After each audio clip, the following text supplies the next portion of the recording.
A ver, voltee con su hermano que está a un lado y dígale, ¿estás contento? Y si no lo mira muy contento, y que le diga, sí, sí estoy contento, y le avísale a tu cara que estás contento. Ríase, hermano, no importa que no se haya lavado los dientes el día de hoy. Ríase, no importa que le falten 2, 3 dientes. Ríase, hermano.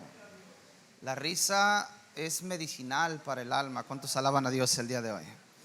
Sabe que en anteriores tiempos, ¿verdad? La gente venía a la iglesia y tenía un concepto de la iglesia que la gente decía que tenía que venir de una manera muy seria a la iglesia. Entonces las caras de la gente que venía a la iglesia era de una seriedad impresionante. Y no podían reírse porque ellos decían, no, es que la palabra de Dios es muy seria y tenemos que estar de esta forma. Pero nos damos cuenta que con el paso del tiempo mucha de esa gente no era seriedad lo que traía en su corazón, sino amargura. Y vemos que venir a la iglesia, hermano, es venir a contentarse, es venir a gozarse, es venir a alegrarse, es entender y saber cuál es el gozo, el motivo de nuestro gozo, que es que Cristo nos salvó hace 2000 años y venimos a darle la gloria y la honra. Den un aplauso fuerte al Señor, por favor. Gloria a Jesús. Puede tomar su lugar un momento, por favor. Yo no sé si el pastor aquí les ha prohibido que aplaudan. Yo creo que no, ¿verdad? Así que por favor, a mí me gusta que la gente se motive, hermana, que esté motivado cuando estemos predicando. Traemos un mensaje de parte del corazón de Dios en esta tarde, pero primero me voy a presentar. Mi nombre es Hernán, para servirle a Dios primero y a usted, decía la India María, ¿verdad? Estoy muy contento de estar aquí, gracias al pastor Israel, ¿verdad? Que nos ha tenido la confianza de invitarnos. Hemos estado aquí ya en varias ocasiones, veo muchas caras conocidas, muchos de ellos son mis alumnos. Estoy muy contento por eso, ¿verdad? Espero que no me vaya a crucificar por haberle puesto una mala calificación. Así que abra sus oídos, por favor, el día de hoy, cierre su boca. ¿Sabe que cuando estamos adorando a Dios, nuestra boca tiene que estar abierta, sí o no? Y en la predicación nuestra boca tiene que estar cerrada para que nuestros oídos estén activos y podamos escuchar el mensaje de la palabra de Dios. Así que en esta preciosa tarde quiero platicarle que estoy muy contento. Dios nos ha dado la gracia de estar pastoreando ya por 14 años la iglesia El Taller del Maestro. Estamos ubicados allá en la colonia El Pípila, allá donde da vuelta el aire, hermano. No sé si conoce para allá. Allá estamos ubicados nosotros trabajando, ya tenemos 14 años, mi esposa y yo, 23 felices años de matrimonio para la gloria del Señor. Ya soy suegro, hermano, ¿cómo ve? Yo sé que me miro más joven, ¿verdad? Pero yo sé que usted no va a decir, qué bien, no. Ya soy suegro, hermano, ya me hicieron suegro, ya mi hija ya se casó, la más grande, gracias a Dios, ¿verdad? Lo primero que llegó, cuando llegó el yerno a pedirme la mano de mi hija, yo le dije, levántate los pantalones, mano. Y a ver si tenía callos en la rodilla, a ver si oraba, hermano. Yo no le voy a soltar a mi hija a cualquier impío. Entonces alaban a Dios el día de hoy. Yo no le voy a soltar a mi hija a cualquier pelafustán que llegue y diga, no. Tiene que ser un siervo de Dios. ¿Cuánto alaban a Dios el día de hoy?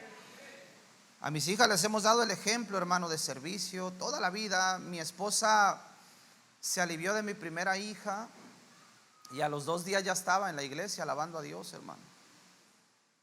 Se alivió de mi segunda hija y a los 2 días ya estaba. Mis hijos crecieron en las bancas de la iglesia.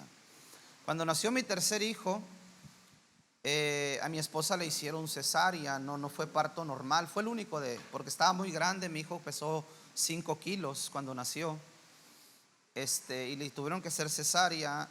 Pero mi esposa solamente se quiso quedar una semana en la casa y la iglesia de nosotros, los que la conocen, está en el segundo nivel, tiene escaleras para subir y obviamente pues una cesárea tienes que cuidarte. Dijo, no, una semana y nos vamos a la iglesia.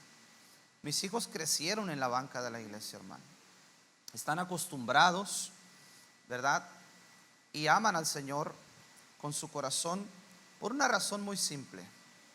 Porque cuando en casa hay un buen ejemplo de amor y de servicio a Dios, los hijos crecen de la misma forma. ¿Sí vino el día de hoy? los hijos crecen de la misma forma. Pero cuando el hijo ve que el padre no es muy estable, no es muy constante, cuando el hijo ve que papá y mamá como que no se llevan muy bien, como que todo el tiempo discuten, como que en la iglesia no están muy bien, sí sirven, sí esto, sí lo otro, pero no hay una estabilidad matrimonial. El hijo crece con muchas cosas y cuando llega el tiempo de la decisión, porque déjame decirte otra cosa importante, los hijos no van a ser salvos por tu fe, los hijos tienen que tener su propia fe. Llega un momento donde el hijo crece, llega a una edad suficiente donde el hijo tiene que decidir por Cristo. Hello. Donde los hijos tienen que decidir por Jesús. Donde ya no va a ser tu fe, donde ya no va a ser tú el que lo lleva a la iglesia, sino ya va a ser su propia convicción. Ya no va a ser tu convicción, ya va a ser la convicción de tu hijo que ha decidido por Cristo. Quizás se le han presentado varios caminos, pero él ha decidido por Jesús. Y ahora entonces el hijo va a la iglesia no porque tú lo llevas a fuerzas, no porque tú lo premias o lo castigas, sino porque él entiende que Jesús es el camino, la verdad y la vida, y es el único que lo puede llevar al Padre. Dan un aplauso al Señor, por favor, el día de hoy.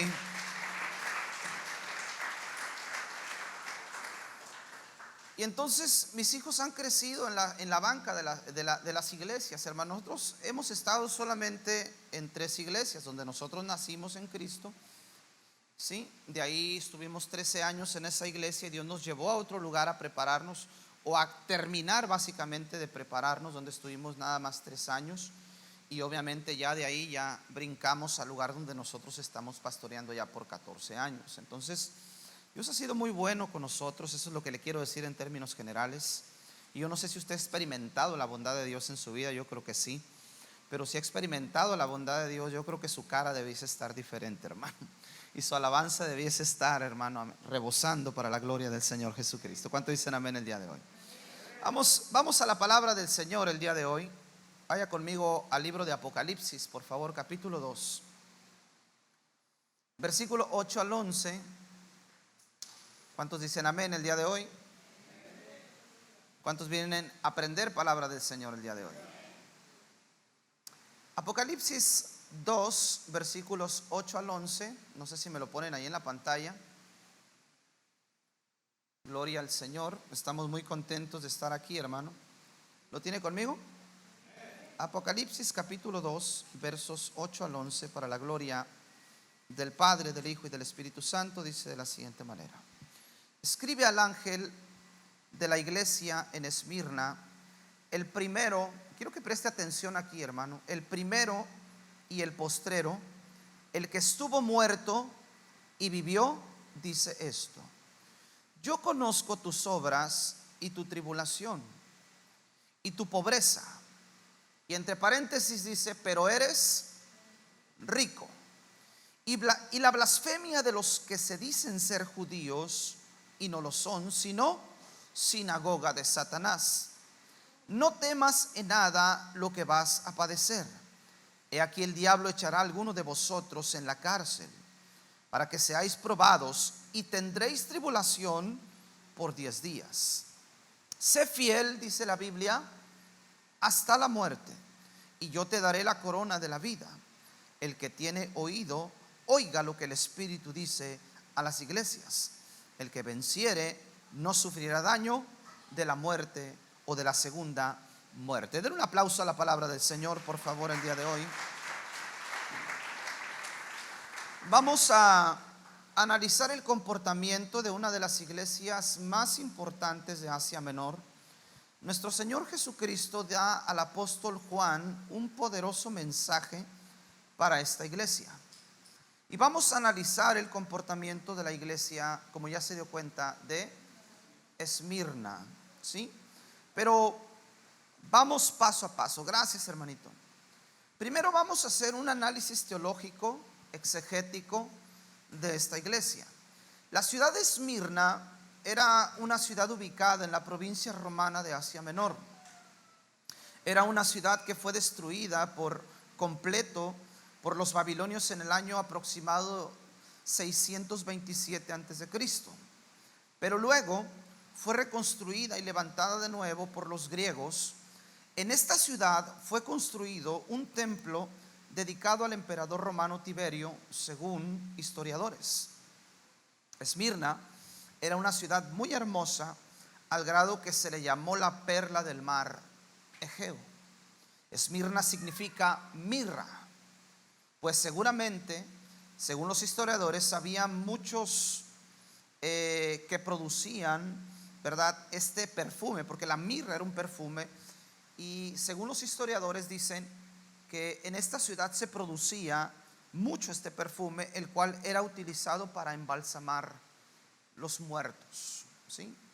Ahora, hay algo que quiero que usted note, hermano, y es la forma, la manera en la que Jesús se presenta a esta iglesia. Si nosotros nos vamos al verso 8, vamos a darnos cuenta de que Jesús se presenta de dos formas a esta iglesia. Dice: escribe al ángel de la iglesia en Esmirna. Y la primera forma en la que se presenta Jesús a esta iglesia, dice el primero y el postrero. ¿Sí dice así la Biblia? Dos formas importantes que llenaron de esperanza los corazones angustiados de la iglesia de Esmirna. Primero, dice: yo soy el primero y el postrero. Y segundo, el que estuvo muerto y vivió, dice esto. Dos cosas: el primero y el postrero. Segundo, el que estuvo muerto y vivió.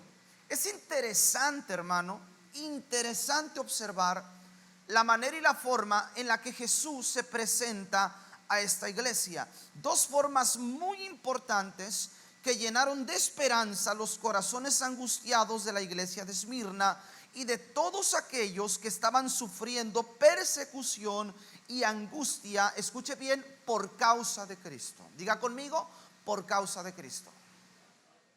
Porque hay quienes sufren por causa de sus malas decisiones. Hay quienes sufren por causa de sus propias, ¿verdad?, formas de ver las cosas. Pero en este caso, la iglesia de Esmirna no estaba sufriendo por malas decisiones, ni por razones que ellos mismos hubiesen provocado, sino que esta iglesia estaba sufriendo persecución, estaba sufriendo angustia por causa de Cristo. ¿Cómo se presenta? Primero, dice el primero y el postrero, o sea, el primero y el último. En esta parte Jesús utiliza un título que lo identifica como Dios. Diga conmigo: como Dios. Jesús se identifica con este título, el primero y el postrero, como Dios. Pero vamos a comprobarlo, hermano. Vaya conmigo a la Biblia, Deuteronomio capítulo 6, versículo 4. Si me ponen ahí en la pantalla para irnos más rápido, hermano. Deuteronomio capítulo 6, versículo 4. Vamos a observar que solo hay un Dios. ¿Lo tiene? Lea conmigo la Biblia. El Señor se presenta a Israel de esta forma y dice: oye Israel, Jehová nuestro Dios, sencillo, Jehová uno es. ¿Cuántos dioses hay? Uno solamente. Ahora vamos rápidamente a Isaías 44, versículo 6. Isaías 44, versículo 6. Dice la Biblia de la siguiente forma: así dice Jehová, Rey de Israel, y su Redentor, Jehová de los ejércitos. Escuche, hermano. En el Antiguo Testamento, Dios se presenta también como el primero y el postrero, el primero y el último. Y a través del profeta Isaías dice: Jehová, Rey de Israel, y su Redentor, Jehová de los ejércitos, yo soy el primero y yo soy el postrero, y fuera de mí no hay Dios. Rápido, hermano, Isaías 48, versículo 10 al 12. Rápido, hermano, ahí estamos cerquitas. Isaías 48, versículo 10 al 12. Dice: he aquí, te he purificado, y no como a plata, te he escogido en horno de aflicción. Vaya conmigo al verso 11. Por mí, por amor de mí mismo lo haré, para que no sea amancillado mi nombre, y mi honra, dice la Biblia, no la daré a otro. Versículo 12. Óyeme Jacob, y tú Israel, a quien llamé yo mismo. Léalo conmigo. Yo el primero, yo también el postrero. Ahora, ya establecimos que Dios en el Antiguo Testamento se presenta de igual forma como el primero y el postrero. Ahora, quiero que regrese conmigo a Apocalipsis y se dé cuenta la forma en la que Jesús se presenta a la iglesia de Esmirna. Se presenta como el primero y el postrero. Lo comprobamos en el Antiguo Testamento, Isaías 44 versículo 6, 48 versículo 10 al 12, Deuteronomio 6 versículo 4, que Jesús se presenta con un título que lo identifica como Dios. Ahora, ¿qué representaba esto, hermano? Muchas cosas muy interesantes para esta iglesia. Se presenta como redentor. Redentor es alguien que redime. Significa rescatar a alguien de la esclavitud, librarlo de una obligación o poner fin a un trabajo, dolor o molestia. Ahora, ¿por qué Jesús, entendiendo entonces, por qué Jesús se presenta como el primero, como el postrero? Yo quiero que usted observe a lo largo del pasaje que leímos al principio de qué forma estaba viviendo la iglesia de Esmirna. Era una iglesia sufriente, era una iglesia en angustia, era una iglesia que estaba sufriendo dolor, que estaba sufriendo molestia a causa de los padecimientos de la misma obra que estaban realizando en ese lugar. Una iglesia perseguida, una iglesia atribulada. Entonces, hermano, una iglesia que vive así, una iglesia que sufre por el trabajo de la misma obra, una iglesia que sufre dolor por el trabajo de la misma obra, una iglesia que sufre molestia por el trabajo de la misma obra, una iglesia que es perseguida por la obra, una iglesia que es atribulada por la obra. Jesús les recuerda que Él es el Dios, el primero en llegar a nuestro auxilio y el último en irse. Yo soy el primero y soy el último. O sea, yo, Dios, estoy con ustedes desde el principio y estaré con ustedes hasta el final. Ahora, eso, hermano, debió haber representado un confort, un aliento, una esperanza para la iglesia de Esmirna, que estaba sufriendo tribulación, que estaba siendo perseguida por la causa de Cristo. El Señor viene a través de su ángel y les dice: no se preocupen, yo soy el primero, yo soy el último. Cuando Dios viene a nuestras vidas, hermanos, y trae un mensaje como este, definitivamente es un mensaje alentador. Es un mensaje que levante el ánimo de cualquiera. Si tú estás sufriendo por la causa de Cristo, el día de ayer estuvimos predicando, porque no solo somos predicadores de púlpito, hermano. Estuvimos predicando ayer. Nosotros tenemos un sistema evangelístico en la iglesia, donde estamos en la zona norte todos los martes, hermano, predicándole a las prostitutas, a los drogadictos, a los vendedores de droga, a todo ese tipo de personas que la sociedad repudia, y aún mismo la religión también. Estamos predicando ahí cada martes la palabra de Dios, todos los martes a las 8 de la noche. Usted puede consultar la página de nuestra iglesia y se va a dar cuenta de que estamos ahí cada martes, hermano, llevando alimentos, llevando cobija, llevando ropa, llevando calzado, llevando vestido, llevando lo que Dios nos da para llevar, pero sobre todo la esperanza en un Dios que les ama, pero que necesitan escuchar que Dios les ama. Cada martes estamos ahí. Los días sábados estamos también acá en el área de Villafontana. Estamos predicando también la palabra de Dios ahí en la esquina de la delegación de Villafontana. Y el día de ayer, hermano, estaba yo predicando ahí con un pleno solazo a las 3 de la tarde, hermano, porque la Biblia dice que tú debes de predicar la palabra a tiempo. Oh, no, pastor, está haciendo mucho calor. ¿Qué tal si posponemos el evangelismo para otro día? ¿O qué tal si lo hacemos, no sé, cuando no esté haciendo tanto sol? Hermanos, si no podemos pagar un precio como este, imagínense lo demás. Nosotros debemos de predicar la palabra a tiempo y fuera de tiempo, independientemente de las condiciones climáticas, independientemente de cómo te encuentres de estado de ánimo, independientemente de cómo ande tu situación económica, independientemente de cómo estés en tu matrimonio, si estás bien, tú tienes que predicar la palabra de Dios. ¿Cuánto dicen amén el día de hoy? Yo tengo que predicar el evangelio. Y ayer yo predicaba la palabra de Dios, hermano. Y hay gente que no le gusta escuchar la verdad. Y hay gente que pasaba en los carros y gritaba gloria a Dios, pero había gente que me decía cállate. Me hacían con el dedo, cállate. No hables, no prediques, no grites, silencio. Nosotros, hermano, debemos de predicar la palabra de Dios. Y definitivamente el aliento que nosotros tenemos para seguir adelante en lo que Dios ha colocado en nuestra vida, porque no solamente somos predicadores de púlpito, hay mucho predicador de púlpito.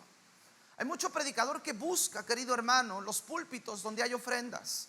Nosotros vamos al sur de la República, hermano, donde no hay ofrendas. Vamos a Oaxaca, Chiapas, a Puebla, a Veracruz, donde no hay ofrendas, hermano. A la sierra, donde hay que ir y hay que invertir. Allá no vas a cosechar, no vas a levantar ofrendas, allá hay que invertir, allá hay que llevar dinero para darle de comer a las 300, 400 gentes que van a escuchar la palabra de Dios. Necesitamos comprender, hermano, y aún así haciendo todo esto, hermano, vamos nosotros en algún momento a pasar este tipo de cosas. Por la obra de Dios se sufre, la obra de Dios causa dolor. La obra de Dios causa molestia, hermano. Muchas veces vamos a ser perseguidos, vamos a ser atribulados, pero Jesús hoy nos recuerda que Él es el Dios, el primero en llegar en nuestro pronto auxilio y el último en irse. Aun cuando todos nos han abandonado, hermano, Él siempre es el último, el que se queda contigo para consolar. Dale un aplauso fuerte al Señor el día de hoy.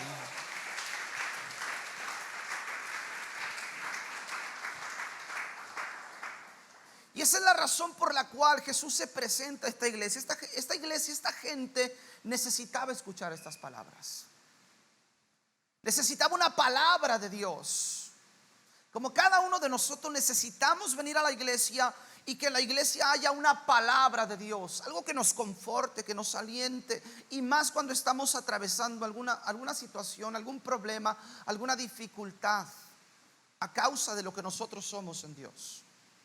Yo no sé si hay aquí, hermano, gente que sufre por la obra de Dios.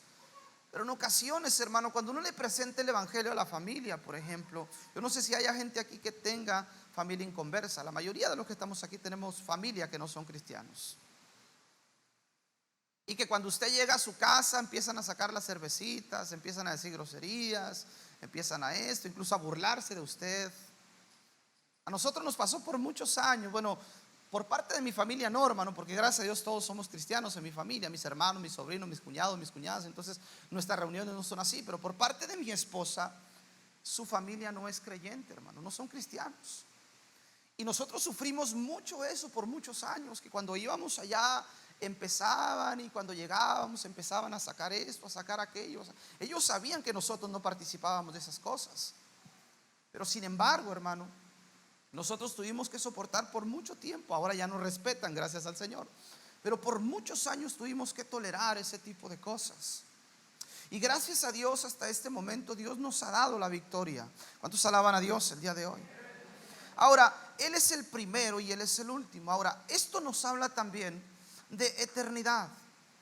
La eternidad de Dios, hermano.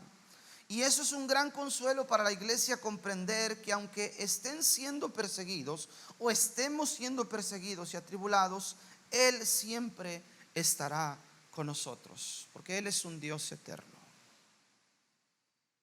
La segunda forma en la que Él se presenta a la iglesia de Esmirna, en la parte B del versículo número 8, dice: el que estuvo muerto y vivió, dice esto: el que estuvo muerto y vivió. Jesús se presenta también como el resucitado. Diga conmigo, resucitado. Y esto a su vez significa una identificación con la iglesia de Esmirna, porque él también sufrió persecución, también fue muerto por los que le perseguían, pero venció la muerte, y en él ellos podían tener victoria a pesar de la persecución y la muerte, pues aunque murieran, resucitarían en su venida. La iglesia de Esmirna hacía obras a pesar de ser perseguida. Oiga, hermano, eso está muy interesante. Era una iglesia, escuche bien, ya identificamos qué tipo de iglesia era. Era una iglesia sufrida, una iglesia atribulada, una iglesia perseguida, una iglesia que estaba pagando el precio a causa de Cristo. Y aún con todo y eso, ellos hacían buenas obras. Vaya conmigo al verso 9. Apocalipsis 2, versículo 9. Dice lo siguiente: yo conozco tus obras. Dice así la Biblia: yo conozco tus obras y tu tribulación y tu pobreza. Ahorita le explico eso. Pero tú eres rico, y la blasfemia de los que se dicen ser judíos y no lo son, sino sinagoga de Satanás. La iglesia de Esmirna hacía obras a pesar de ser una iglesia perseguida. Tenemos que comprender algo importante, querido hermano. Primero, que había salvación en la iglesia de Esmirna. ¿Por qué? Porque las obras, escuche bien lo que le voy a decir, las obras son la señal de la salvación. Es decir, las obras no son para ser salvos, no son para nuestra salvación, sino por nuestra salvación. O sea, yo no hago obras para lograr mi salvación, para alcanzar mi salvación. Yo hago obras porque ya soy salvo. Ahora, la señal de mi salvación son las obras que yo hago. La Biblia dice claramente en el libro de Santiago, en la carta de Santiago, que la fe sin obras está muerta, hermano. Una persona que dice que tiene fe, pero no hay obras en su vida. Pasas por la calle, miras un mendigo. Dije un mendigo, no un mendigo, Pasas por la calle, miras un mendigo sufriendo de hambre, no eres capaz de sacar 5 pesos de tu bolsa y dárselo, hermano. Yo dudo de la fe que tienes.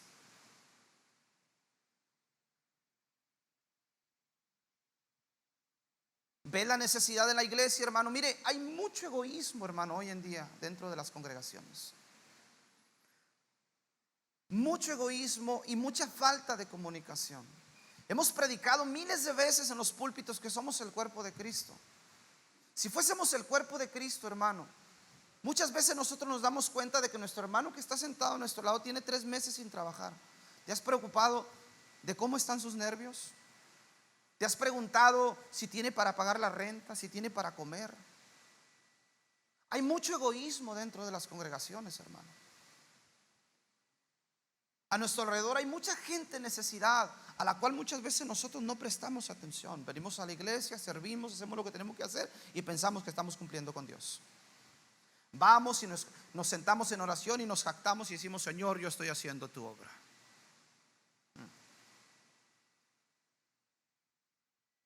Hay muchísimas cosas que nosotros tenemos que hacer, hermano, para decirnos, llamarnos, titularnos la iglesia de Cristo. Es mucho más que venir a la iglesia. Es mucho más, hermano, que tocar un instrumento. Es mucho más que sentarte en una silla y escuchar un sermón. Es mucho más que eso, hermano, todavía. Yo no sé si tú te has dado cuenta de eso, hermano, pero la Biblia es muy clara. Nosotros obramos porque somos salvos. No obramos para ganar nuestra salvación. No obramos para ganar algo que Cristo ya nos dio en la cruz del Calvario. Nosotros somos salvos por fe, por la gracia y la misericordia de Jesucristo, por el darle un aplauso grande al Señor, por el sacrificio de Cristo en la cruz del Calvario. Ábremelo por favor, hermano, si eres tan amable. Por el sacrificio de Jesús en la cruz del Calvario es que nosotros somos salvos. Ahora, obramos porque tenemos salvación en nuestra vida. Nosotros debemos de ser iglesia misionera, hermano. Debemos de ser iglesia evangelística. Debemos de ser una iglesia que se preocupe por la sociedad, que se preocupe por la gente que está en necesidad, que se preocupe por el drogadicto, por la salvación del drogadicto, por el alma del drogadicto, de la prostituta, de la lesbiana, del homosexual. Hello. Lo miro muy serio, hermano. Necesitamos ser una iglesia preocupada por las necesidades de los demás. Esmirna era una iglesia perseguida, atribulada, ¿sí? Y sin embargo tenía obras. Yo no sé cómo le hacían, hermano. A escondidas, no sé de qué manera, hermano, se las ingeniaban para hacer obras, para demostrar que había salvación en sus vidas. Porque eso es lo único que es la obra, hermano. La señal de tu salvación. No es para ganar tu salvación, sino por tu salvación. Vamos a la Biblia, rápido, hermano. Vaya conmigo a Efesios 2, versículo 10. Efesios 2, versículo 10. ¿Estamos ahí? Efesios 2, verso 10. Rápido, querido hermano. Gloria a Dios. Dele la gloria al Señor, hermano. ¿Estamos ahí? Porque somos hechura suya. Escuche bien este verso. Somos hechura suya, creados en Cristo Jesús para, dígalo fuerte, para buenas obras, las cuales Dios preparó de antemano. ¿Para qué? Para evadirlas. Para que anduviésemos en ellas. Esas obras que Dios preparó de antemano para nosotros son para que anduviésemos en ellas. Sáltese conmigo a la carta del apóstol Pablo a Tito, por favor, rápido. Capítulo 3, versículo 8. Tito 3, versículo 8.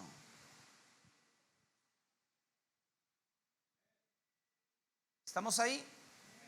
Palabra fiel es esta, y en estas cosas quiero que insistas con firmeza, le dijo Pablo a Tito, para que los que creen en Dios procuren ocuparse en los chismes, en el mitote, en andar hablando de la gente, de metiches en la vida de los demás. No, para los que creen en Dios procuren ocuparse en buenas obras. Dice que estas obras son buenas y útiles para los hombres. Sáltese conmigo al verso 14, por favor. Verso 14. Dice: y aprendan también los nuestros a ocuparse en buenas obras para los casos de necesidad, para que no sean. Oh, hermano, esto está poderoso. Porque cuando nosotros no nos ocupamos, hermano, en el trabajo de la obra de Dios, cuando no hay obras en nuestra vida, no hay frutos. Si usted no se ocupa de la obra de Dios, hermano, entonces usted va a andar entrometiéndose en cosas que no le interesan, que no le importan. ¿Me entiende lo que le digo? Usted va a andar haciendo cosas que no debe de hacer, en lugares donde no debe de estar, hablando cosas que no debe de hablar, escuchando cosas que no debe de escuchar. Usted debe de ocuparse en dar fruto de su salvación, que el fruto de su salvación son sus obras. Den un aplauso fuerte al Señor el día de hoy, por favor.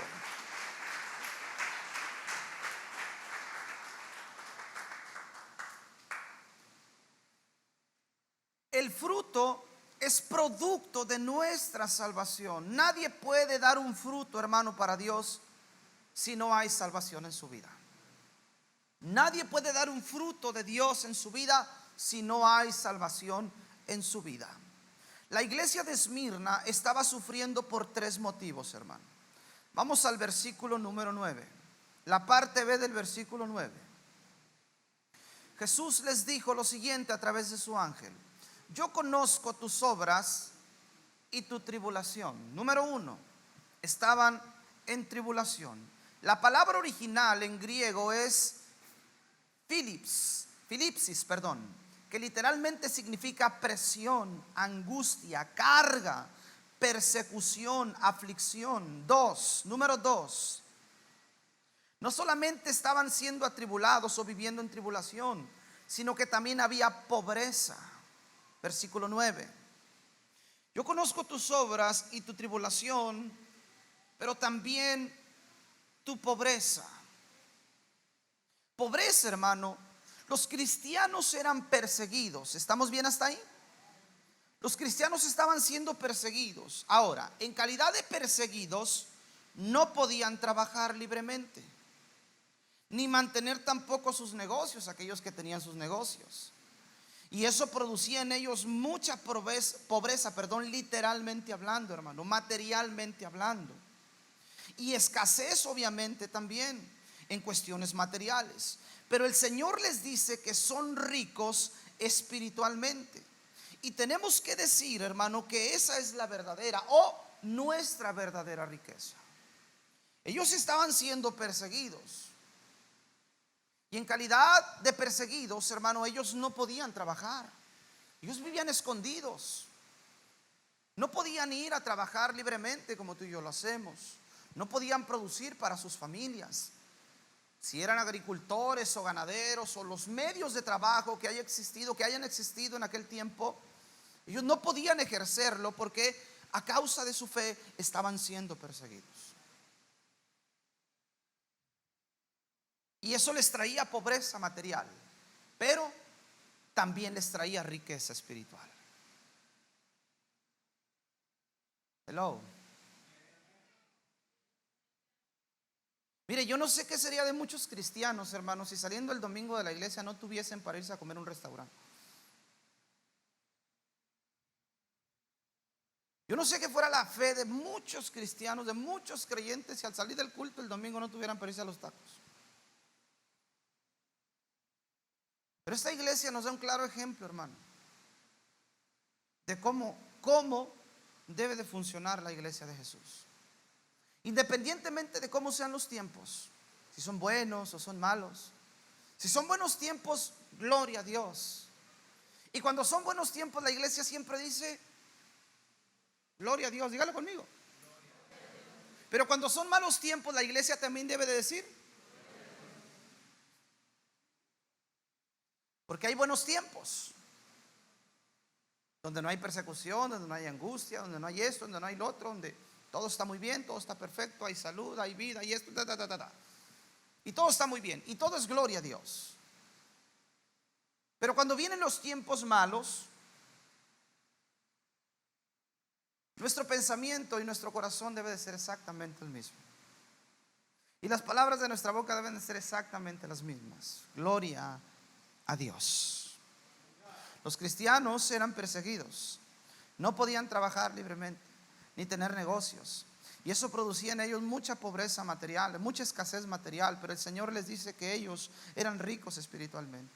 Y tenemos que decir, hermano, que esta es la verdadera riqueza. Pero yo les dije que eran tres cosas. También estaban sufriendo blasfemias, hermano. En Esmirna había una comunidad de judíos muy grande. Y la persecución que estaban sufriendo en gran medida venía de ellos, de los mismos judíos. Ellos blasfemaban el nombre del Señor, pues no habían creído en Él como Mesías y Salvador. Es por eso que el Señor los llama sinagoga de Satanás. Nuestro Señor Jesucristo también sufrió persecución de los judíos y los llamó hijos de Satanás. Mire, vaya conmigo a Juan capítulo 8, versículo 37. Rápido, hermano. Estoy terminando. ¿Cómo dije? Estoy terminando, no, ya voy a terminar. Juan capítulo 8, versículo 37. Vamos a leer hasta el verso 44. ¿Cuántos dicen amén? ¿Lo tiene? 8:37 dice: sé que sois descendientes de Abraham. Tenía una disputa Jesús aquí con los fariseos, judíos. Sé que sois descendientes de Abraham, pero procuráis matarme, porque mi palabra no haya cabida en vosotros. 38. Yo hablo lo que he visto cerca del Padre, y vosotros hacéis lo que habéis oído cerca de vuestro padre. ¿Qué diferencia? 39. Respondieron y le dijeron: nuestro padre es Abraham. Jesús les dijo: si fueses hijos de Abraham,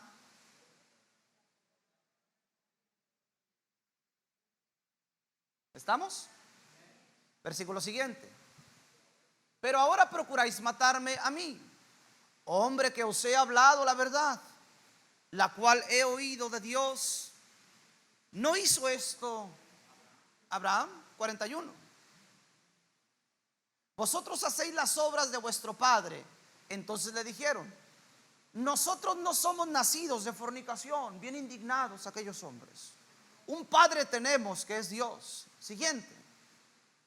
Jesús entonces les dijo: si vuestro padre fuese Dios, ciertamente me amaríais, porque yo de Dios he salido y he venido.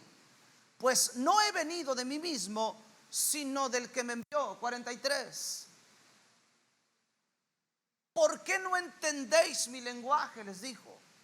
¿Por qué no podéis escuchar mi palabra? 44. Vosotros sois hijos de vuestro padre el diablo, les dijo, y los deseos de vuestro padre queréis hacer.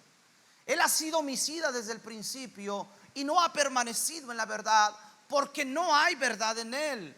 Cuando habla de mentira, de suyo habla, porque es mentiroso y padre de mentira. Dice: pues vosotros sois hijos de vuestro padre el diablo. ¿Por qué? Porque las obras de vuestro padre queréis hacer. Ustedes me quieren matar, les dijo. Y eso no viene de Dios, eso es del diablo. Nosotros somos hijos de Abraham. Ellos estaban seguros de eso. No, dijo Jesús, ustedes no son hijos de Abraham, ustedes son hijos del diablo, porque las obras del diablo quieren hacer. ¿Cuál fue el mensaje, hermano? Eran tres cosas importantes. La iglesia estaba sufriendo tribulación, la iglesia estaba sufriendo pobreza, pero también era blasfemada de los mismos judíos que vivían ahí. Eran perseguidos por los mismos judíos que no habían creído en el Señor. Y a esos mismos judíos Jesús les llamó sinagoga de Satanás. ¿Cuál fue el mensaje a la iglesia de Esmirna? Sencillo. Vamos al verso 10.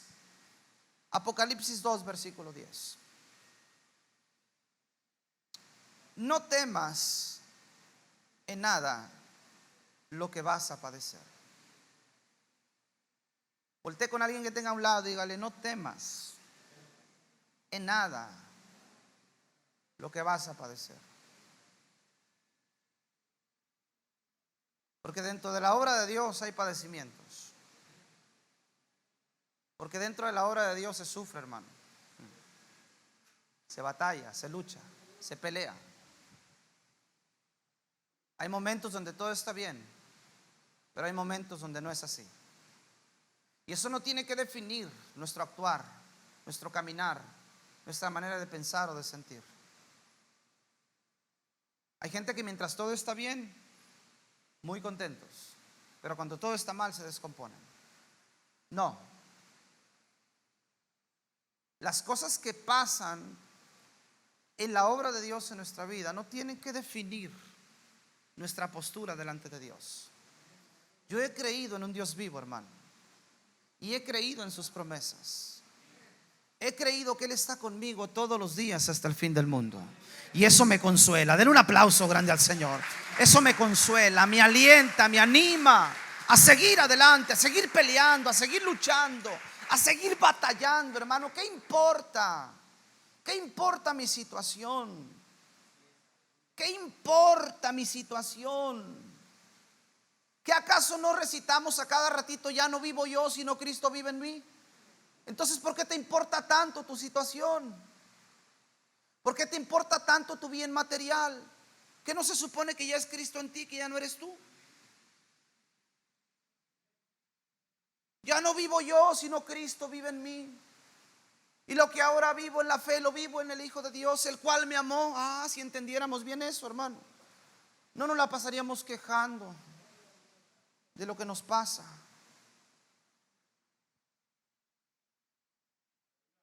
Qué bonito domingo Dios nos dio, hermano.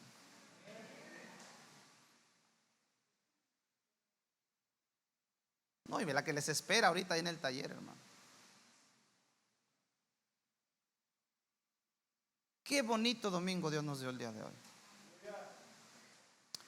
Pero el mensaje a la iglesia de Esmirna es muy sencillo.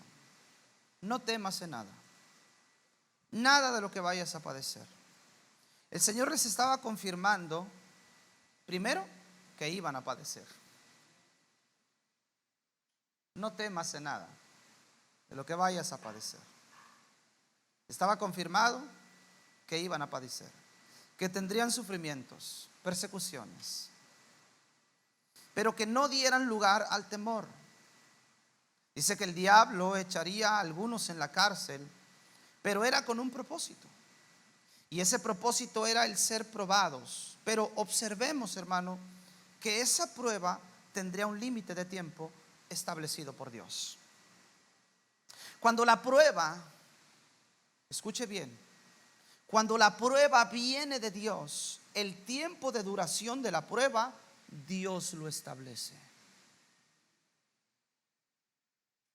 Cuando la prueba Dios la permite en tu vida, Dios mismo establece el tiempo límite de esa prueba. Pero cuando tú te metes en tus rollos y en tus broncas, hermano, es otra cosa muy diferente. Pero cuando Dios permite la prueba en tu vida, Dios pone el límite de tiempo. El límite de tiempo Dios lo establece. Escuche bien lo que dice, hermano. No temas en nada de lo que vayáis a padecer. He aquí el diablo echará a algunos de vosotros en la cárcel para que seáis ¿qué? Para que seáis ¿qué? Probados. Y tendréis tribulación ¿por cuánto tiempo? Esto nos da a entender un tiempo establecido. Dios mismo en un tiempo establecido quitaría la prueba. La prueba culminaría. ¿Sí? El tiempo de la prueba, cuando viene de Dios, Dios la establece. ¿Qué te quiero dejar el día de hoy? No sé si me pueden ayudar con el piano, por favor. El chico del piano por ahí ande. ¿Qué te quiero dejar con esto, hermano? Sé fiel hasta la muerte.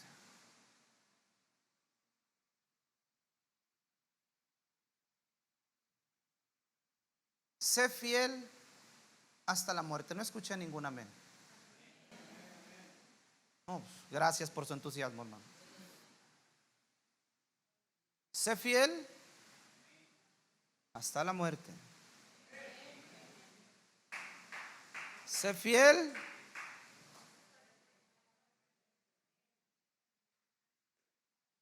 Sé fiel hasta la muerte. Ya vamos mejorando. Sé fiel hasta la muerte. Sé fiel hasta la muerte. La recompensa para quien sea fiel hasta la muerte será la corona de la vida. ¿Cuántos quieren, hermano? ¿Cuántos estamos peleando por esa corona? No lo miro muy entusiasmado, déjame decir. Pero ¿cuántos estamos peleando por esa coronita, hermano?